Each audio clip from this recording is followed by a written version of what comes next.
Good afternoon. We're gathered here today to give thanks for the life of Audre Zieres, to celebrate a life well lived and comfort one another as we say goodbye. My name is Ben Atherton Zeman. I'm the minister here at the Unitarian Universalist Church of St. Petersburg. I want to welcome all of you who are here in person and all of you tuning in from the live stream around the world.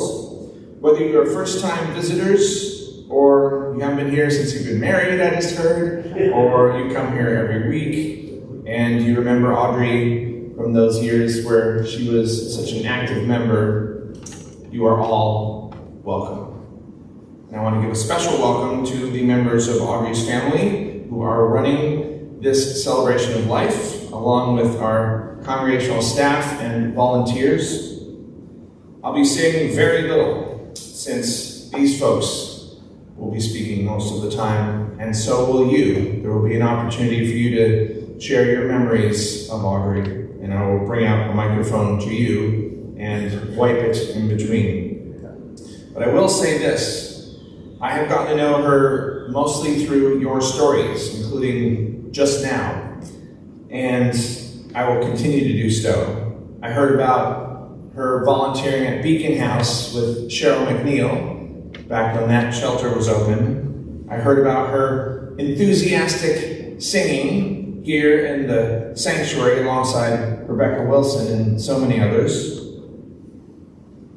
Audre is already living on in your memories of her, and by her example, and by the love she has left behind. We have a few announcements before we begin. Pinellas County has been in such good shape with COVID these last month or so, and then we went straight back to very high in terms of the risk status. So thank you all who are wearing your masks, unless you're up at one of these podia or doing things there.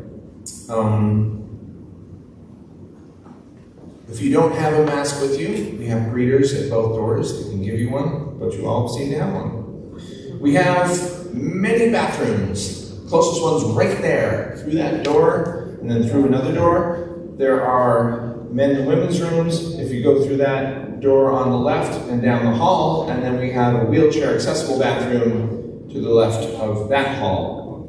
We were unable to find an appropriate location for a reception, sadly, but this should not keep us from continuing to share our memories of Audre with one another.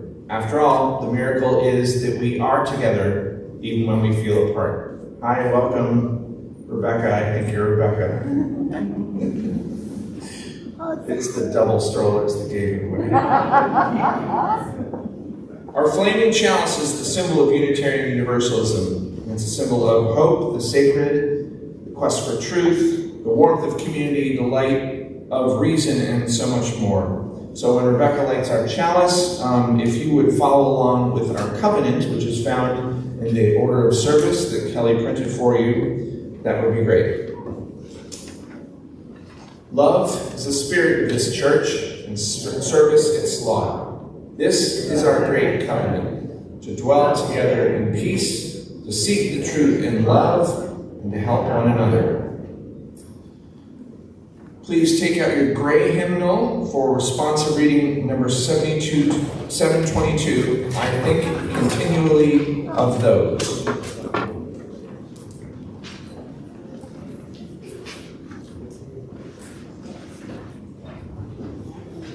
So I say the non-italicized, and then you say the response. I think continually of those who were truly great. Who, from before, remember the soul's history through corridors of life, where the hours of suns endless and seen. Whose lovely ambition was that their lips, still touched with fire, should tell of the spirit clothed from head to foot in song. And who warded from the spring branches the desires fallen across their bodies like blossoms. What is precious is never to forget the essential delight of the blood drawn from ageless springs breaking through rocks in worlds before our earth. Never to deny its pleasure in the simple morning light, nor to weary evening in the midst of love. Never to allow gradually the traffic to smother with noise and fog the flowering of the spirit. Near the snow, near the sun, in the highest fields, see how these names are fettered by waving grass, and by streamers of white cloud, and the whisper of wind in the listening sky. The names of those who in their lives fought for life, who wore at their hearts the fire's center. Born of the sun, they traveled a short while towards the sun, and left the ignorance behind their heart. Rebecca, not to put you on the spot. Are you ready? I would like to invite Audre's granddaughter, Rebecca Close, to read a poem. Let's go right there, never mind.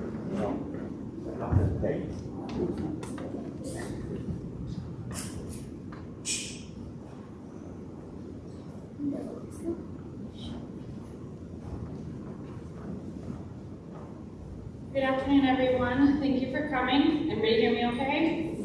Yeah. A little parable for mothers. The young mother set her foot on the path of life. Is the way long? She asked, and her guide said, yes, and the way is hard, and you will be old before you reach the end of it, but the end will be better than the beginning. But the young mother was happy, and she would not believe that anything could be better than these years. So she played with her children and gathered flowers for them, and gathered flowers for them along the way, and bathed with them in the clear streams. And the sun shone on them, and the life was good. And the young mother cried, nothing will be lovelier than this. Then night came, and the storm, and the path was dark, and the children shook with fear and cold. And the mother drew them close and covered them with her mantle. And the children said, Mother, we are not afraid, for you are near, and no harm can come. And the mother said, this is better than the brightness of the day, for I have taught my children courage. And the morning came, and there was a hill ahead, and the children climbed and grew weary. and the mother was weary. But at all times she said to the children, "A little patience, and we are there." So the children climbed, and when they reached the top, they said, "Mother, we would not have done it without you."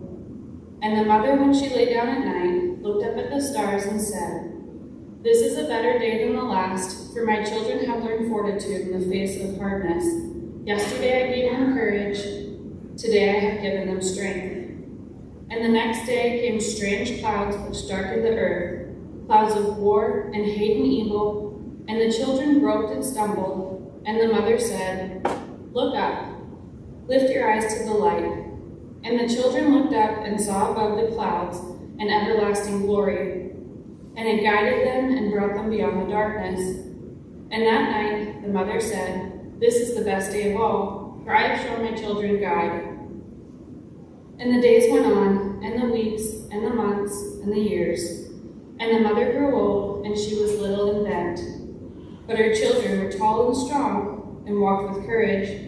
And when the way was hard, they helped their mother, and when the way was rough, they lifted her, for she was as light as a feather. And at last they came to a hill, and beyond they could see the shining road and golden gates flung wide. And the mother said, "I have reached the end of my journey, and now I know that the end is better than the beginning, for my children can walk alone, and their children after them." And the children said, "You will always walk with us, Mother, even when you have gone through the gates." And they stood and watched her as she went out alone, and the gates closed after her. And they said, "We cannot see her, but she is with us still. A mother like ours is more than a memory. She is a living presence." Thank you.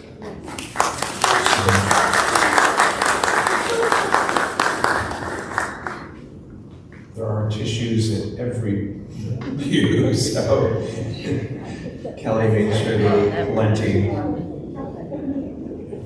Today's celebration of life will be mostly music and stories, and so for our first music we have the song "Nearer My God to Thee" by Lowell Mason, featuring Vicky and Amelia Ferris, with our own Ryan Smith on the piano, and I will be the roadie who sets up the mics.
This time I'd like to invite Christy Zieres and Roberta Cullen will follow Christy to share their memories of Audre, and after that we will invite anyone, I believe, starting off with Jerry. Jerry is here. Starting off with whoever to share their memories. Now I'll bring the microphone to you.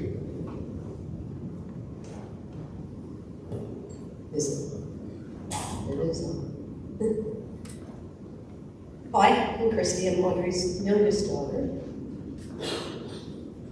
And I just let's say a few words. I really like to talk, but I have a hard time speaking in front of audiences. So, give it a shot here.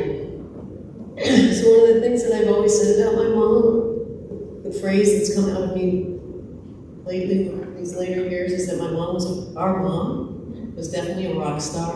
She broke the glass ceiling before breaking the glass ceiling in school. That's all I can say.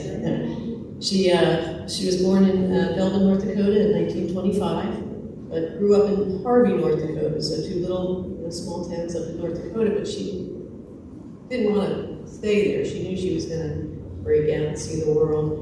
I did a little side note here. While she was growing up, one of the things that she liked to do was to play baseball with the boys in the streets and on the fields, and that's what she told me. That's where her love of baseball came from. You knew her, maybe you didn't know this, but she was an avid Rays fan, probably one of their oldest fans. She is up there since they first started. She even had a couple of games.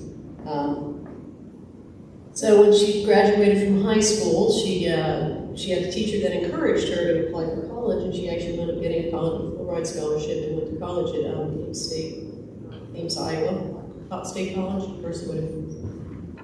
She got a degree in chemistry there, so worked her way through college. She left her small town, and then and that was in 1945. So, and there just wasn't a lot of women striking out on their own at that point. Pretty much they ended up getting married. She got a job in Rochester, New York at the Kodak plant. She was on a team that helped develop polyester film. We were working on that, and she was employed there. However, as fate would have it, she met my dad, and they got married and moved to Florida in 1953. So, life in Florida in 1953, a little different from life in Florida today. She always tells us the first thing she did when she moved here was cut off all her hair. Because she had this long, beautiful, black, flowing hair, but she said, no AC. She said, the bobby pins would rust, and I had mold in my hair. This was life in Florida without AC. Some of you may have experienced it, some of you may not have. So, I remember she also insisted that we go out to the beach every afternoon. We'd have she'd have a cold supper prepared for when we got home. When we went to the beach, or later years, we had membership at the pool out there. And so I was like, tell people I probably swam before I walked because we were always at the beach because that was the way she cooled off me. And as people here that knew her know, she was very involved in volunteer activities. She was very loving and giving of her time. She did enjoy volunteering, and she was involved in a lot of the community choruses, community theater, music was also just part of our lives growing up. As you can see, my whole family is very musically talented, my children included as well. And my sister's children, my brother's children, it's just the whole family of musical people. I also like to say that she had no trouble speaking her mind, and she definitely lived life on her terms. So I frequently find myself chuckling a little bit when my mom comes out of me. She had this humming, whistling thing that she'd do underneath her breath. Like when she sewed a lot. She sewed all her clothes when we were kids, and I remember standing up on a chair, she'd be pinning me, and I'd be wiggling, but she always had like a mouthful of pins, and she'd be whistling and humming along with every song that was going on in her head. And I do it all the time. And I was talking to my brother because I do that all the time too. So, I also love to give directions to people when they're driving. Just ask my husband. When we first got married, when we were first together, I said, look, if I start bothering you, just say, shut up, Audrey, and I'll get it, okay? just have to car right over here. Yeah, yeah, I was doing that earlier. Yeah, my son. It's like, Mom, I'm 30, I know how to do this. I also like to say that I know this is going to come as a complete shock to people that know me, but I do like being in control as well. I can be stubborn and hard-headed, and I do like getting my way. And I too find myself living my life. So thank you, Mom, for that. I think that makes us strong women. The gifts, again, that she gave all of us was her love of music and singing. And I was also gifted with her love of cooking and traveling. She loved to travel. She made dad travel all the time. And I'm always ready to set out on new adventures. So, Mom, love you, miss you, and hope you are off enjoying your next adventure.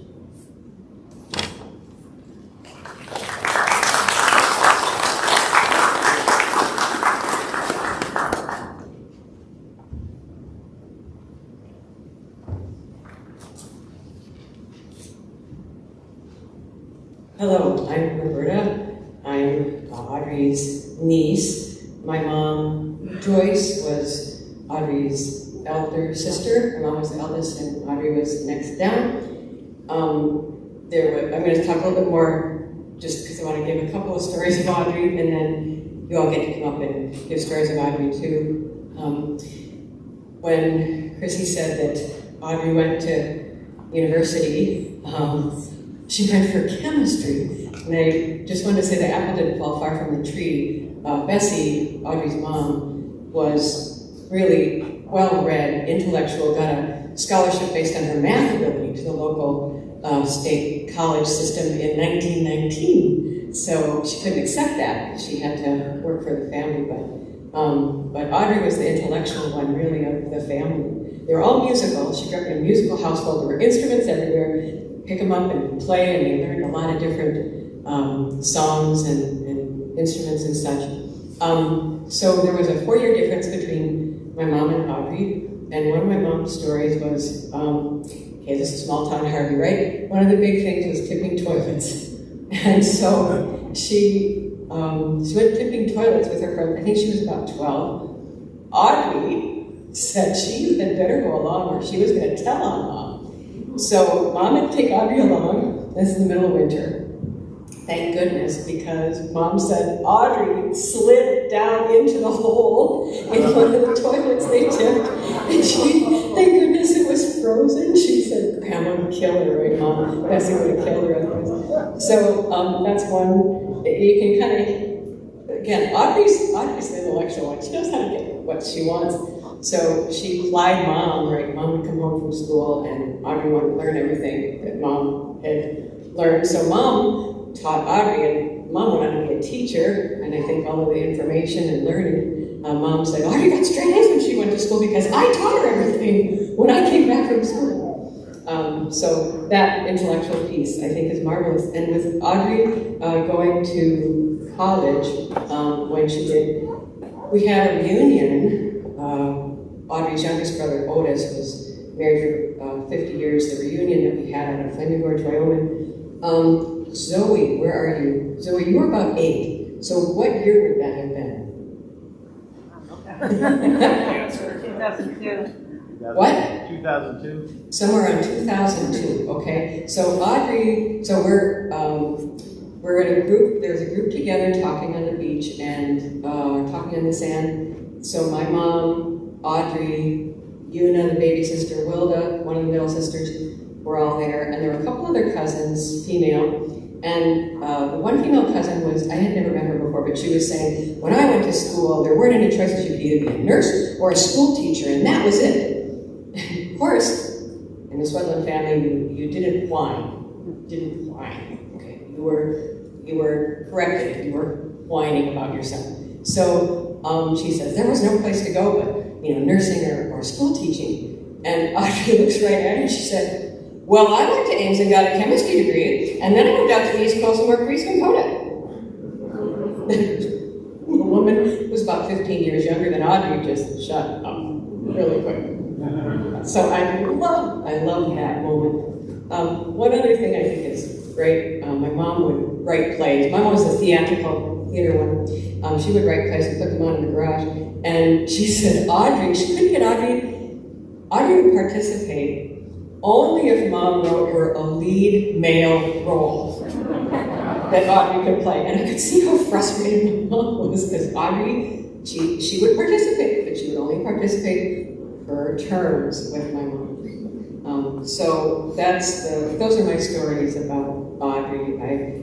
She's so fabulous and wonderful personality. I'm marvelous. And I love, one of the things I love most is that the music has passed down through Audrey to all of her kids and grandchildren and great-grandchildren, and I'm so touched by the music, so thank you. So I invite you all up to tell stories about you.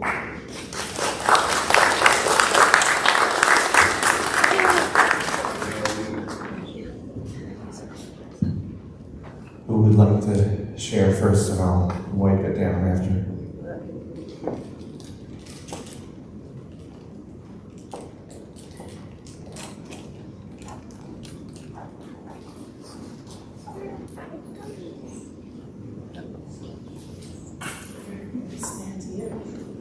My name is Tony, and I'm going to try not to cry. I was Audrey's neighbor, friend, companion, and as-needed caregiver. Audrey certainly lived her life to the fullest, and she embraced everything that she did. And we know that she did it her way. We shared a lot of time together. We went to a few plays and movies, and always went to get our pedicures together. When we were out, Audrey would always talk to people. She was very friendly and always managed to mention her age. And she would, of course, add in a half, 95 and a half, or 96 and a half. And whenever the people would say to her, "You look so good, and you really are doing well for your age," Audrey would say, "How about that?" I miss her. And when I think of her and see something that reminds me of her, I smile and I say, "How about that, Audrey?"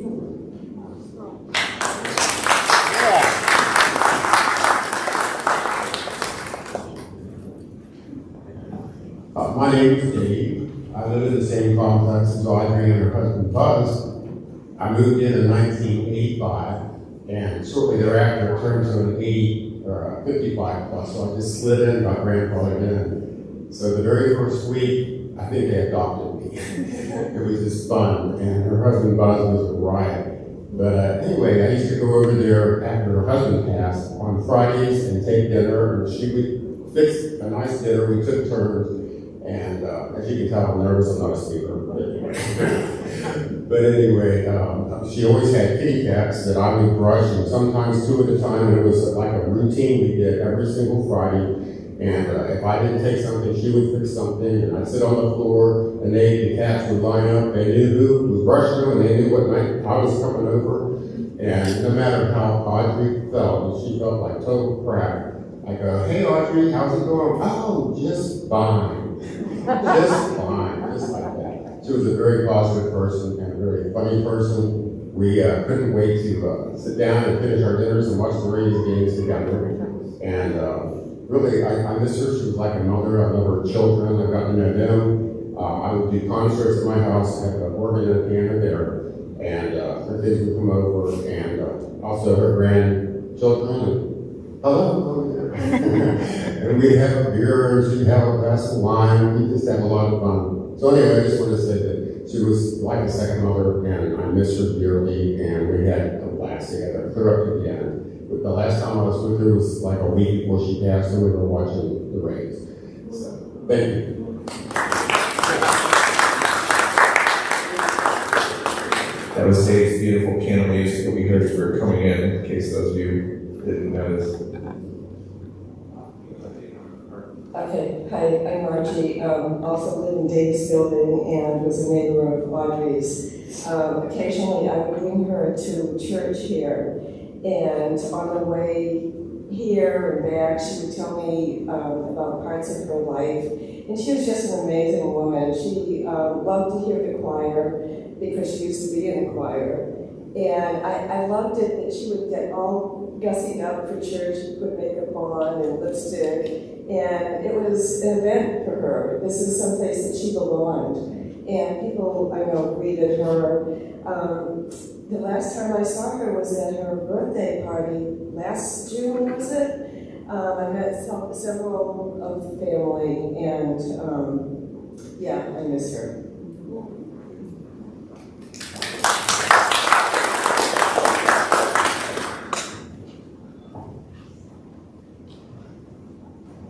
My name is Janina Nelson. I got to know Audre the last few years here at the church. And of course, she always cared about social justice issues, but later years she couldn't be as active as she had been. But I always knew if I needed bodies to come to any social justice event, I could call her and say, Audre, I'll come pick you up when you come to this event. She always said yes before the pandemic when she could go out. I mean, she didn't march, but if I had a place where I had an event where you could sit down, she would always come.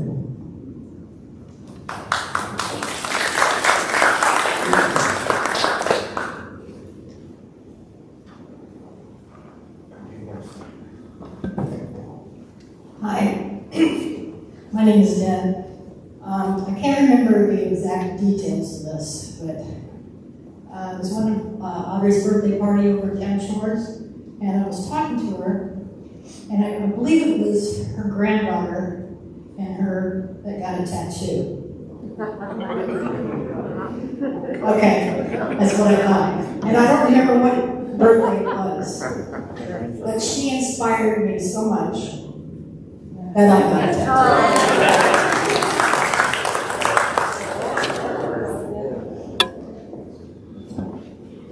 My name is Susan, and I knew Audre through the church, so I didn't know her for very many years. But I brought something that I might pass along to the family. One day I was talking to her about Christmas things, and she said, I'm going to give you my recipe for cranberry raisin pie, and you should make it every Christmas. But she was very specific. She said, the recipe says that you cut the cranberries in half, but really, you need to cut each cranberry into quarters and get all of the seeds out. And I said, She didn't do it, the kids did. right, because I said, Audre, I didn't even know that cranberries had seeds. I never thought of taking the seeds out. And she said, oh, you could not give your family a cranberry pie with the seeds in it. So I have made this several times and it is delicious. In case not everyone heard the testimonial from the floor, it turned out she wasn't the one who cut them, her children did.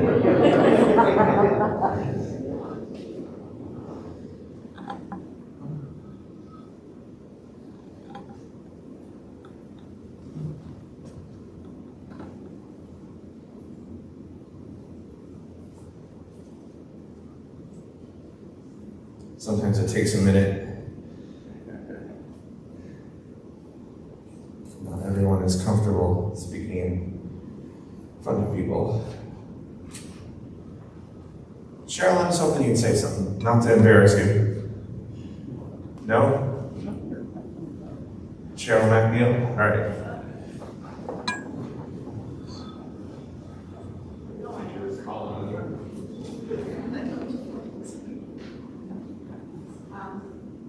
Okay, Beacon House is the, or was the men's residence wing of the free clinic. It was down on Central Avenue. And there was a dormitory upstairs where the men lived who were working towards getting permanent housing and also working. Downstairs there was a soup kitchen that the whole anybody could go to, and the food was all prepared and brought over from the free clinic or brought over and prepared there. So they came out with a line of food in big trays, and they said, now, they get 2 scoops of this, 1 scoop of this, 2 scoops of this and that, and then they'll have seconds if there's enough left over at 6 o'clock when they stop serving. So the guys would come in, and women too, and they would come by, and we would put on the allotted amount. Every once in a while, somebody would come in, particularly a new person, and say, could I have another helping of that? And Audre would say, no, you get 1 scoop, and that's it. Come back at 6 o'clock, and there might be seconds. So she was very adamant talking to all of these people. And another thing about Audre is when I retired in 2008, Audre was after me and to go down to Eckerd College to the Ollie program down there. She was very involved with that. That was a program for senior citizens with classes and trips. And she did a lot of volunteer work down there. She got me to go down there, and it was a wonderful program. It still is, but now it's mostly on Zoom. So anyway, it's a marvelous program with classes and trips for senior citizens, and she got me, and I think some other people here involved in that.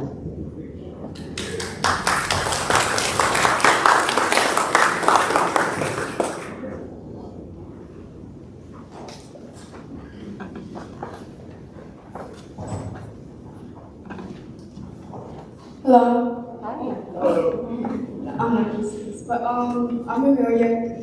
Some of y'all have noticed. I'm Audrey's grandchild. Sorry, grandma's grandchild. Anyways, my parents are there. Just real quick, I just wanted to say that you know, whenever I started playing the violin, my mom taught me. You obviously can tell we have a very musical family, and I just wanted to say that she's always influenced her grandchildren to be musically inclined, and I'm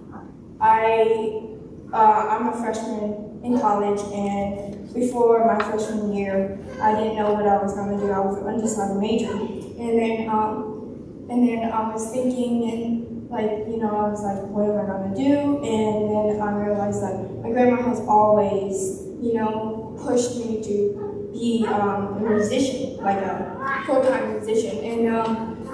And so I was like, oh, and now because of her, I am a violinist in college. And every time I play, I have a reminder, this is for my grandma. On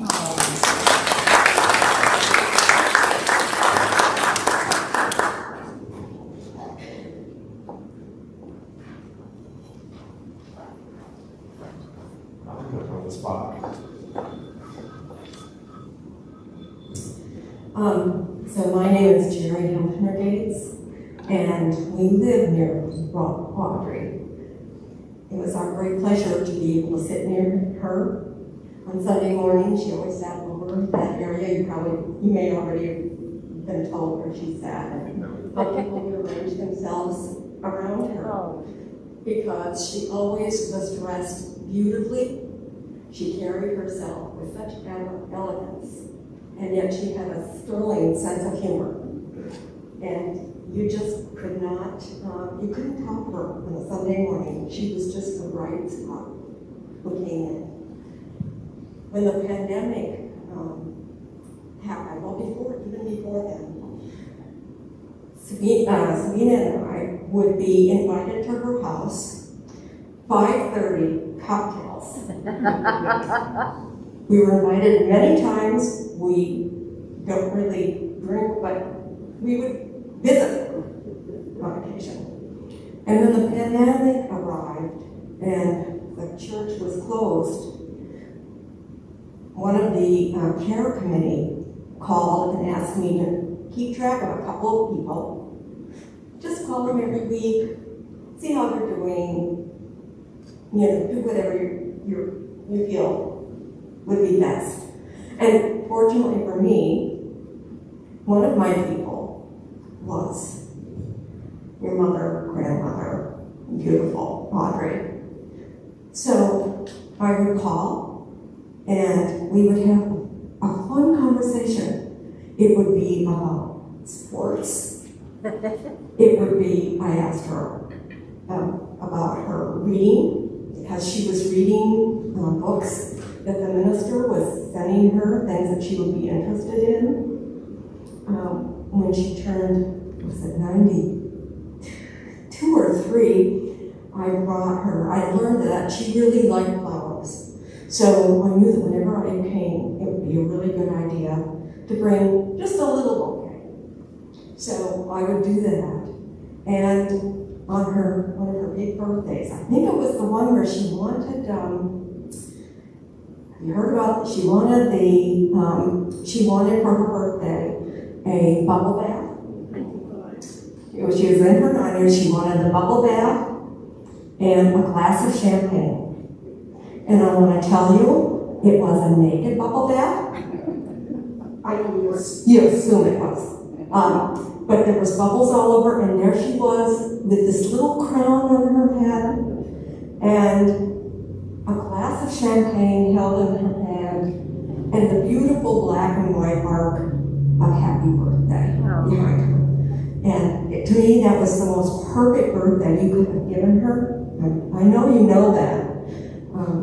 It was just a marvelous thing to witness, and she was very proud of that. But as the pandemic wore on, fewer things were as interesting to her. She wasn't able to read as much, but we could still talk. We could still visit, fully masked. She just really wanted to have people in her life. She was very much oriented to everybody, and some of us, she had such a loving family. She had created such a loving family. She told me so much about all of you when you were younger and the things that she did in her life. And I just want to know how much she was appreciated and loved here. Because she was always a stalwart person at meetings here, in the meetings. She had opinions. She wanted to let me know it was really important. And it was she's a lovely, lovely person. And it just brings me such joy to know that you are all here to bear witness to this woman's life and to create this wonderful life of your own, which she very much wanted for each of you. Thanks.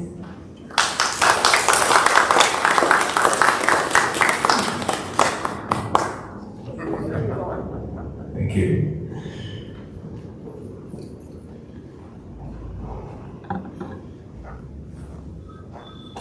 When I asked what still shot they wanted showing, they told me the naked bubble bath picture. And I said, really? It's hard to see, but you'll see it during the video. Would anyone else like to share their memories? Do you guys have memories that you want to share, you two? No. I'm gonna stop calling people. Next we have a musical. Oh, we got one. I'm just going to bring in a pair of socks that she knitted, but I left them in the car. She was always knitting and crocheting, and I was going to say my children will tell you that sometimes they dreaded going down for Christmas because they knew they were going to get a Christmas sweater or a pair of socks that she had knitted. I was going to give you Timothy the last pair of socks that we got from her. She was good. Thank you.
Thank you, Zoe and Ryan. I hope you couldn't hear me humming along. I love that song. Reverend Ben's going to set up the television, I think, so we can watch a video. I just want to add one little memory I have of Audrey. During COVID, when we would meet outside and watch the church service on YouTube on the big screen, I gave Audrey rides to church a few times, and she would talk about her family, and mostly bragging about her grandchildren. And she said that, she told me, when I die, I want my granddaughter Amelia to play her violin at my funeral. And anyway, it's good to hear you play. That was beautiful. I love that mashup of Nearer My God to Thee and Wake Now My Senses. I think they call that a medley in music talk. So we're going to see a video of Audrey's life. It's set to songs that Audrey sang during her career. And it was created by Isabel Zieres, who is stuck in Spain right now, so she couldn't make it here personally. But she is watching us through YouTube Live right now. So hi, Isabel. Hi.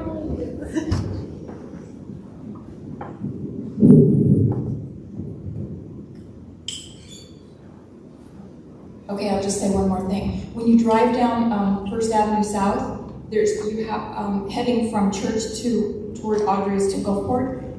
First Avenue South is lined with live oak trees, and every time we drove down that avenue, Audrey would say, "Did you ever see anything more beautiful than these live oak trees?" So, what an appreciation she had for all of life.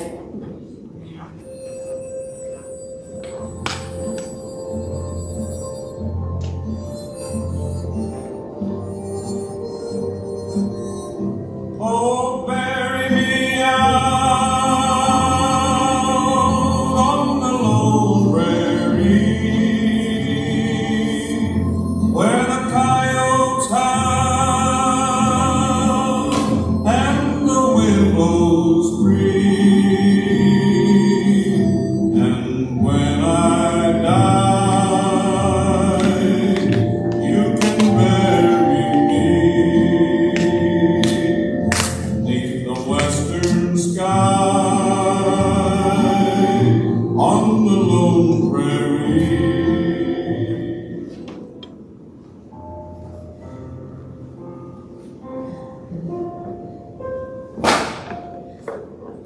As long as he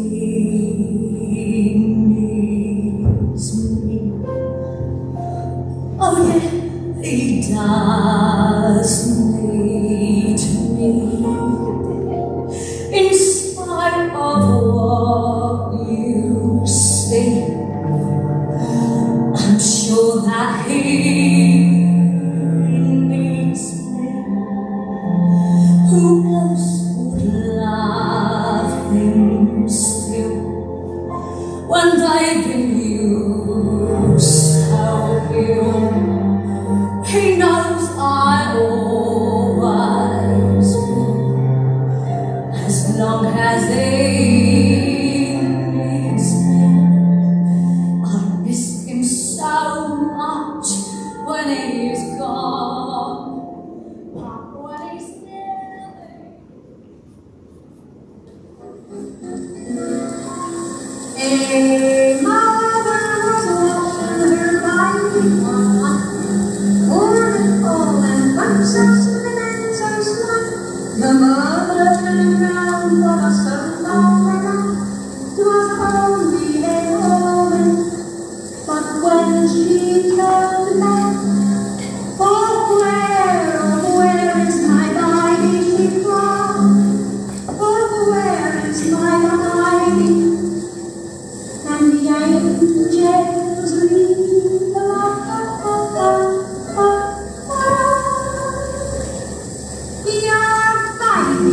He fed me off with a jump.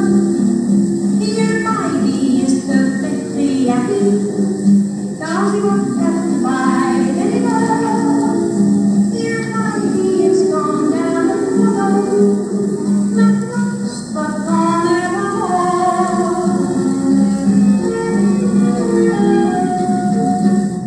She climbs a tree and scrapes her knee. Her dress has got a tear. She waltzes on her way to mass and whistles on the stair. And underneath her whimper, she had curls in her hair. I even heard her singing in the alley. She's always late for chapel, and her penitence is real. She's always late for everything except for every meal. I hate to have to say it, but I very firmly feel Maria's not an asset to the abbey. I'd like to say a word in her behalf. And say it, Sister Margareta.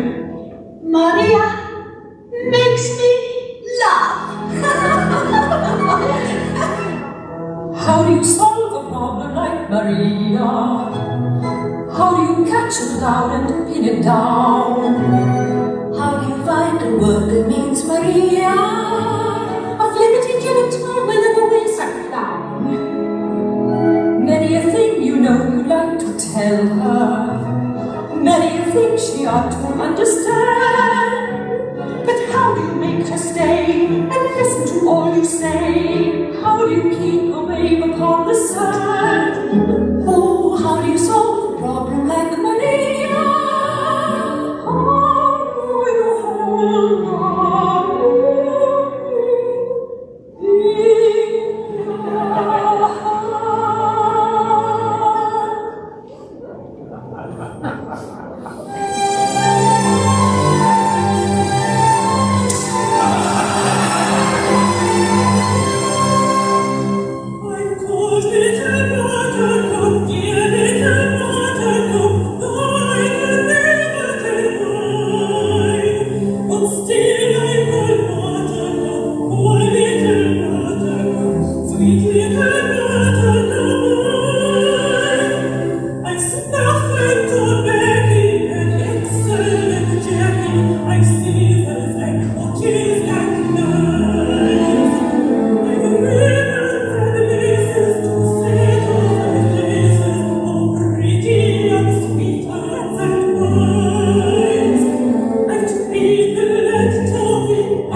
I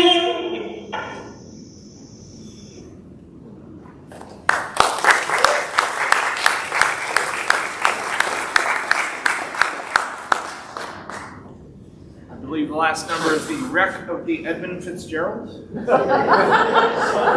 old 97. God.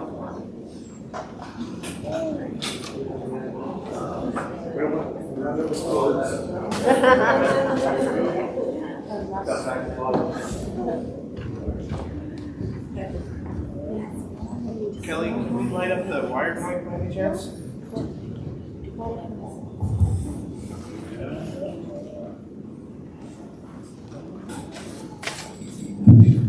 The two wireless are fine. Do you have the ability to turn this back on? Thank you. Started with working out. You made a commitment to each other first. You made that commitment to each other first. You made that commitment to a team. A team gave that commitment to the customer.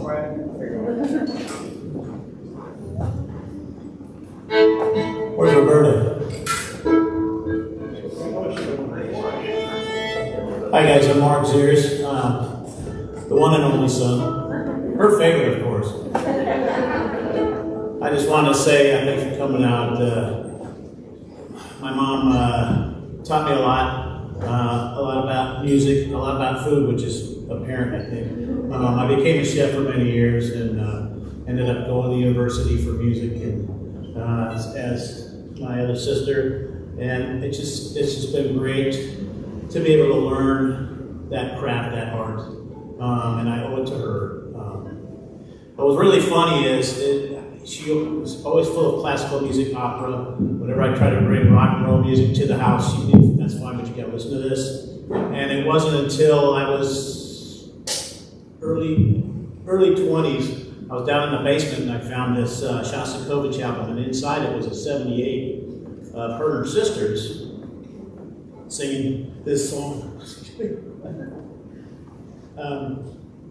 And later on in life, we got her a Sirius radio, and she played nothing but opera and classical music. But later in life, we started going more and more to Willie's Roadhouse, and I know that's what she grew up with.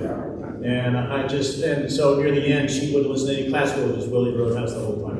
And so this song that I found, this is for you. Kick it off? Yeah. Need a microphone? Yeah. Is that not working? That was on purpose. Yeah. Oh, you see. Here, we'll switch it. I don't need that. This guitar's really loud. Yeah, it's just not.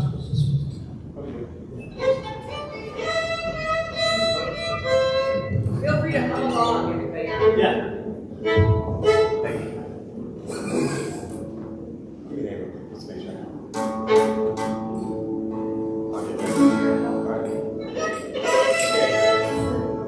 Ready? 1, 2, 3.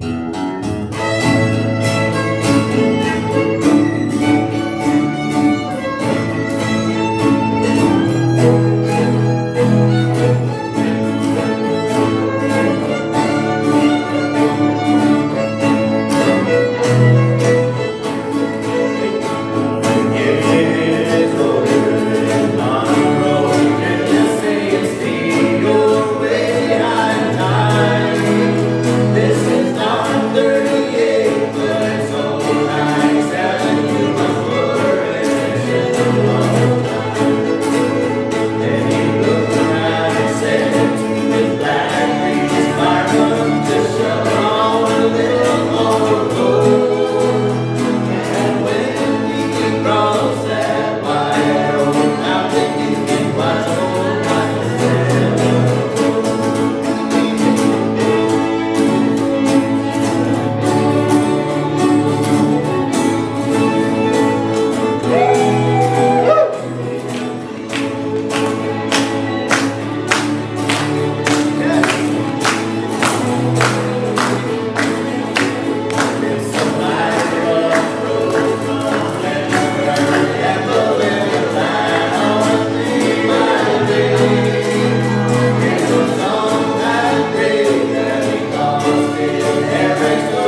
Thank you so much.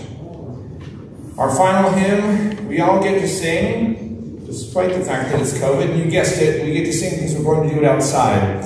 We'll bring the chalice out, and if you'd all do me the kindness of following as you are able, while Ryan plays some music, that'll be our final hymn, Shalom, and then we will extinguish the chalice and bid each other a good day for now.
This is Shalom in the words on your order of service. Please join us. Shalom, my good friend, shalom, my good friend, shalom, shalom. May peace be with you, may peace be with you, shalom, shalom, shalom, my good friend, shalom, my good friend, shalom, shalom.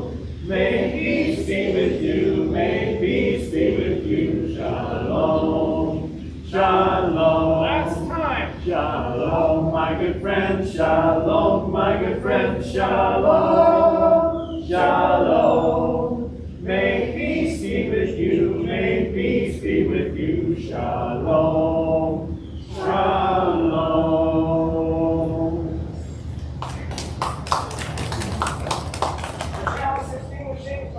Stella Jones, we extinguish this flame, but not the light of truth, the warmth of community, or the fire of commitment. These we carry in our hearts until we are together again. May peace be with you. Shalom. Shalom.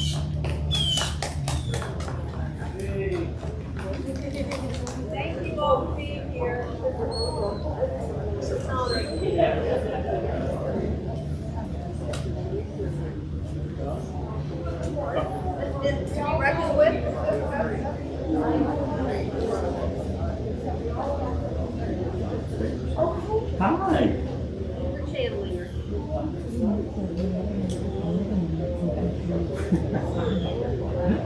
Well, try.